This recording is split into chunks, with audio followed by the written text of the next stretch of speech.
നമസ്തേ. കഥകളതി സാഗരത്തിലേക്ക് സ്വാഗതം.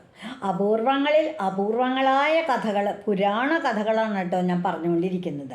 ഇത് ഞാൻ പറയാൻ പോകുന്ന കഥ നാരായണൻ്റെ ഉരുവിൽ നിന്നുണ്ടായ ഉർവശി. ഉർവശി എന്നൊരു ദേവനർത്തകിയെ പറ്റി നമ്മൾ കേട്ടിട്ടുണ്ട്. ദേവേന്ദ്ര സദസ്സിലെ അപ്സരസുകളുണ്ട്, പ്രധാനമായിട്ട് 4 പേര്. ആരൊക്കെയാണെന്നറിയാമോ? ഉർവശി, മേനക, രംഭ, തിലോത്തമ.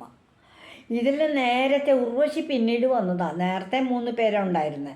ഇത് കൂടാതെ കണ്ട് ദേവേന്ദ്ര സദസ്സിൽ ഒരുപാട് സുന്ദരിമാരുണ്ട്, അപ്സരസുകളുണ്ട്. ആരൊക്കെയാണെന്ന് ചോദിച്ചു കഴിഞ്ഞാൽ അവരുടെ പേര് കേട്ടല്ലോ, എത്ര പേരാ നമ്മൾ കേട്ടിട്ടുള്ളതാണ്. പല പേരുകളും. ആ പേരുകൾ ഇവരെല്ലാം ദേവേന്ദ്ര സദസ്സിലെ നർത്തകിമാരാണ്. മനോരമ ഒരപ്സരസാണ്. മഹേശ്വരി, പുഷ്പഗന്ധ, സുകേശിനി കൂടാതെ കണ്ട പ്രമദ്വര എന്നും ഒരപ്സരസുണ്ട്. പിന്നെ കൃതാജി എന്ന് പറയുന്നത് അതീവ സുന്ദരിയായ അപ്സരസ്. ചന്ദ്രപ്രഭ, അംബുജാക്ഷി, സോമ, വിദ്യുന്മാല, കാഞ്ചനമാല, ഇങ്ങനെ പുഞ്ചികസ്ഥല, ഇങ്ങനെ ഒരുപാട് അപ്സരസുകൾ ദേവേന്ദ്ര സദസ്സിലുണ്ട്. അവരൊക്കെ ഇങ്ങനെ മാറി മാറി എന്നും ദേവേന്ദ്ര സദസ്സിൽ ദേവനർത്തകിമാരുടെ നൃത്തമാണല്ലോ. ദേവേന്ദ്രനും മറ്റ് ഓരോരോ ഓരോരോ കാരണം കൊണ്ട് അവിടെ ചെന്നെത്തുന്ന ദേവന്മാർക്കൊക്കെ നൃത്തം കാണാനുള്ള അവസരവും കിട്ടും. ഇടയ്ക്ക് ദേവന്മാർ അതിഥികളായിട്ട് എന്നുണ്ട് ദേവേന്ദ്രൻ്റെ ദേവലോകത്ത്. അങ്ങനെ ഇരിക്കെ ഈ ബ്രഹ്മാവിൻ്റെ ഒരു പുത്രനാണ് കശ്യപ പ്രജാപതി. അദ്ദേഹം ദക്ഷ പ്രജാപതിയുടെ 13 കന്യകമാരെ വിവാഹം ചെയ്തിട്ടുണ്ട്. ആ കന്യകമാരിൽ ഒരാളാണ് മൂർത്തി എന്നാണ് ആ കന്യകയുടെ പേര്. ആ മൂർത്തി എന്ന കന്യകയിൽ കശ്യപനുണ്ടായ 2 കുട്ടികളാണ്. ഒരാളുടെ പേര് നരൻ, ഒരാളുടെ പേര് നാരായണൻ. ഇവർ 2 പേരും വലിയ കൂട്ടുകാരാണ്. അവരോട് സൃഷ്ടികർമ്മം നടത്തണമെന്നാണ് ഉദ്ദേശിച്ചതും പറഞ്ഞതുമൊക്കെ. പക്ഷെ അവരതിനൊന്നും നിന്നില്ല. അവർ തപസ് ചെയ്യാൻ പോയി. തപസ് ചെയ്ത് കഴിഞ്ഞപ്പോൾ ദേവേന്ദ്രൻ്റെ ആ സിംഹാസനം, ആ പദവിയിൽ ഇരിക്കാൻ പറ്റും. എങ്ങനെ? ഭൂമിയിലെ ആരെങ്കിലും 1000 കൊല്ലം തപസ് പൂർത്തിയാക്കിയ ഈ നരനാരായണന്മാരിങ്ങനെ ഗന്ധമാദന പർവ്വതത്തിലിരുന്ന് തപസ് ചെയ്തു. എത്ര കാലം? അപ്പോൾ ആരും അത്ര ശ്രദ്ധിച്ചൊന്നുമില്ല. അവരുടെ തപസ് അതികഠിനമായ തപസ്സായി. പ്രത്യേകിച്ചൊരു ലക്ഷ്യം വെച്ച് ദേവേന്ദ്രൻ്റെ സിംഹാസനം ഒന്നും ലക്ഷ്യം വെച്ചിട്ടല്ല അവർ തപസ് ചെയ്യുന്നത്.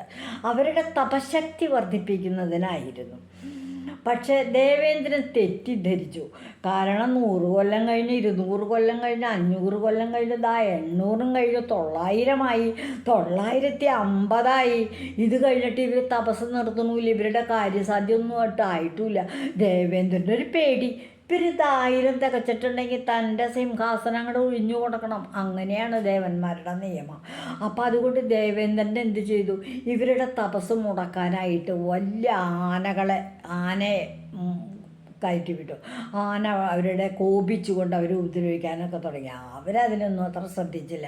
കുറച്ച് കഴിഞ്ഞ് ആനയുടെ വണ്ടി കുറേ സിംഹത്തിനെ പറഞ്ഞയച്ചിട്ടോ. സിംഹങ്ങളൊക്കെ നല്ല ഗർജിച്ചു ചുറ്റും. സാധാരണ ആണെന്ന് വെച്ചാൽ അവർ ഭയപ്പെട്ട് ഓടിയാന്. ഇവർക്കൊരു പേടിയുണ്ടായില്ല. സിംഹവും തോറ്റുമടങ്ങി. ഇനിയിപ്പോൾ എന്താ വേണ്ടേ? അങ്ങനെ നോക്കിയപ്പോൾ ഇവർക്ക് കാമവികാരം ഉണ്ടാക്കട്ടെ. അപ്പോൾ അവർക്ക് ഏതെങ്കിലും സ്ത്രീകളെ കണ്ടൊരു മോഹം നോക്കി തപസൊക്കെ വലിച്ചെറിഞ്ഞ് അവർ ആ സ്ത്രീയുടെ പുറകെ പോകും. അതിന് വേണ്ടിയിട്ട് ആദ്യം തന്നെ കാമവികാരം ഉണ്ടാകട്ടെ എന്ന് കരുതിയിട്ട് അതിന് വേണ്ടിയിട്ട് കാമദേവനെയും ഭാര്യയായ രതിദേവിയെയും കൂടി ഈ ദേവേന്ദ്രൻ ഈ നരനാരായണന്മാർ തപസ് ചെയ്യുന്ന ഗന്ധമാദനത്തിലേക്ക് വിട്ടു. ഗന്ധമാദനത്തിൽ ചെന്നിട്ട് കാമദേവൻ എന്താണെന്നോ ചെയ്തേ? വസന്തം അങ്ങോട്ട് സൃഷ്ടിച്ചു. സർവമാന പുതിയതായിട്ട് പല മരങ്ങളുണ്ടായി. പല തരത്തിലുള്ള മരങ്ങൾ, അതിലൊക്കെ നിറയെ പുഷ്പങ്ങൾ, സുഗന്ധവാഹിയായ കാറ്റ്. ഈ പൂക്കളിൽ നിന്നൊക്കെ സുഗന്ധമല്ലേ ഈ വരണേ? അതുപോലെ കാട്ടരുവികൾ ഇങ്ങനെ ചേർന്ന് എന്താ പറയണേ, നൃത്തം ചെയ്തുകൊണ്ട് വള്ളിക്കുടിലുകൾ, ഇങ്ങനെ ആർക്കും കാമവികാരം വരുന്ന വിധത്തിലുള്ള അന്തരീക്ഷത്തെ കാമദേവൻ അങ്ങോട്ട് ഒരുക്കി. ഇനിയിപ്പോൾ ഇവർക്ക് കാമം തോന്നി തപസ് നിർത്താൻ വേണ്ടിയിട്ട് കുറേ സുന്ദരികൾ വേണം. ഞാൻ പറഞ്ഞില്ലേ, നേരത്തെ പറഞ്ഞ മേനക, രംഭ, തിലോത്തമ, പുഞ്ചിക, സ്ഥല, ചന്ദ്രപ്രഭ, ഒരു 5-10 കന്യകമാരെ, അപ്സരസുകളെ അങ്ങോട്ട് പാട്ട് പാടാനും നൃത്തം ചെയ്യാനും ഒക്കെ ആയിട്ട് അങ്ങോട്ട് വിട്ടു. അവരുടെ കൂടെ അവരുടെ ഒരു 10-10,000 തോഴികൾ, എല്ലാവരും തോഴികളും അതെ അപ്സരസുകളും ഒക്കെ അതീവ അങ്ങേയറ്റത്തെ സുന്ദരികളാണ്. ഇതിലാരെങ്കിലും ഒരാളുടെ കൂടെ ജീവിതം അങ്ങോട്ട് തുടങ്ങാമെന്ന് വിചാരിച്ച് ഇവിടുന്ന് എണീറ്റാൽ മതി. തപസ് നിർത്തി.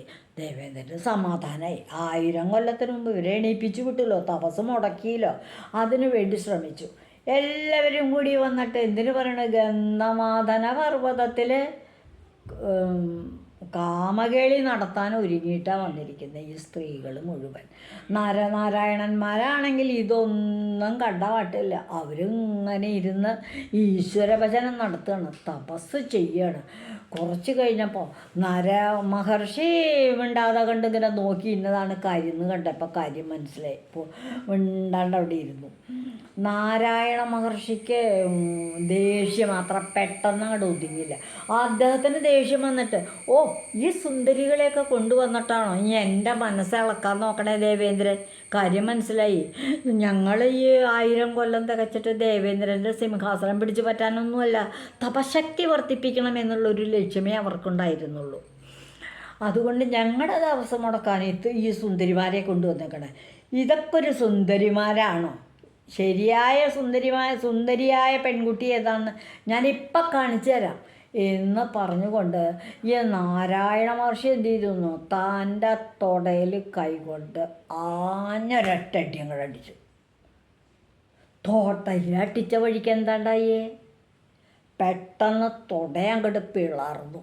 എന്നിട്ട് അതിൽ നിന്നും പൂർണ്ണകുംഭത്തോടെ, പൂർണ്ണകുംഭം എന്ന് പറഞ്ഞാൽ അതിനകത്ത് തീർത്ഥജലമാണ്, മഹർഷിക്ക് നൽകാൻ വേണ്ടിയിട്ടായിരിക്കാം, മാലോകർക്കാകാം, എന്തായാലും പൂർണ്ണകുംഭത്തോടു കൂടിയിട്ട് അതീവ സുന്ദരിയായ ഒരു കന്യക അങ്ങോട്ട് ഇറങ്ങി വന്നു. ഈ നാരായണ മഹർഷിയുടെ പാദങ്ങളിൽ ഈ പൂർണ്ണകുംഭം കൊണ്ടുവച്ച് അങ്ങോട്ട് നമസ്കരിച്ചു.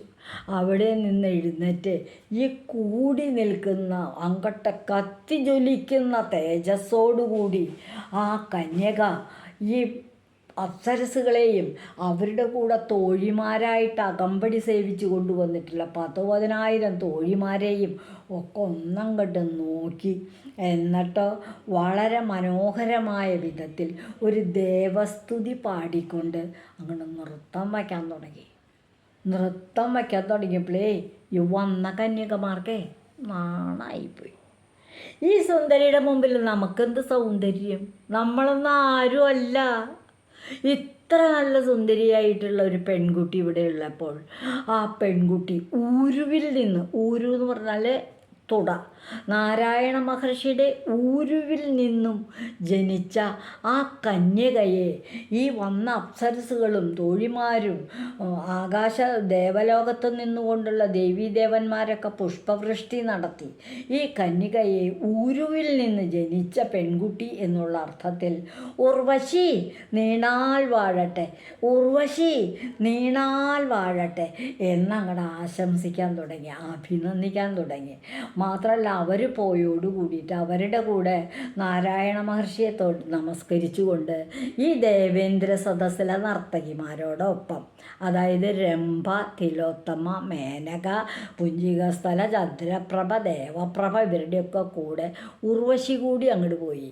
അവിടെ ചെന്നപ്പോൾ ദേവേന്ദ്രൻ എന്താ ചെയ്തത്, തൻ്റെ സദസ്സിലെ സുന്ദരിമാരുടെ കൂട്ടത്തിൽ ഉർവശിയെയും കൂട്ടി. അപ്പം മികച്ച നർത്തകിമാരായിട്ട് 3 ആളുണ്ടായിരുന്നു അവിടെ, രംഭയും മേനകയും തിലോത്തമയും. അവരെക്കാളും മുന്തിയവളായിട്ട് ഉർവശി അങ്ങോട്ട് പ്രതിഷ്ഠിച്ചു. അതുകൊണ്ട് പിന്നീട് ദേവേന്ദ്ര സദസ്സിലെ നർത്തകിമാർ ആരൊക്കെയെന്ന് ചോദിച്ചാൽ ആദ്യം പേര് പറയണത് ഉർവശിയുടെ, ഉർവശി, മേനക, രംഭ, തിലോത്തമ. അപ്പോൾ ഉർവശി നാരായണ മഹർഷിയുടെ ഊരുവിൽ നിന്നും ജനിച്ച കന്യകയെ ഉർവശി എന്ന് പേരിട്ട് ദേവേന്ദ്രൻ അങ്ങ് സ്വീകരിച്ചു. ദേവേന്ദ്ര സദസ്സിലെ അപ്സരസായി മാറി, നർത്തകിയായി മാറി. അങ്ങനെയാണ് ഉർവശിയുടെ ഒരു പിറവി. ഈ കഥ കുട്ടികൾക്ക് പറഞ്ഞു കൊടുക്കണം കേട്ടോ. ദേവേന്ദ്ര സദസ്സിലെ നർത്തകിമാരാണ് ഉർവശി, മേനക, രംഭ, തിലോത്തമ എന്നറിയും. അത് കേട്ടിട്ടുണ്ടാവും. പക്ഷെ ഉർവശിയുടെ ജനനം എങ്ങനെ എന്നുള്ള കഥ കുട്ടികൾ ചിലപ്പോൾ കേട്ടിട്ടുണ്ടാവില്ല. അതുകൊണ്ട് ഒന്ന് പറഞ്ഞു കൊടുക്കണം കേട്ടോ. കൂടുതൽ പേർക്ക് ഈ കഥ കേൾക്കാനായിട്ട് ഒരു സാഹചര്യവും ഒരുക്കി കൊടുക്കണം. കഥകളതിസാഗരം. ഈ ചാനലിൻ്റെ പേര് ഓർക്കുമല്ലോ, കഥകളതിസാഗരം.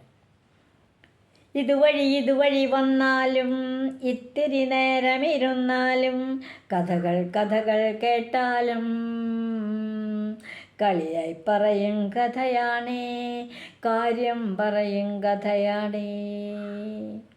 നന്ദി.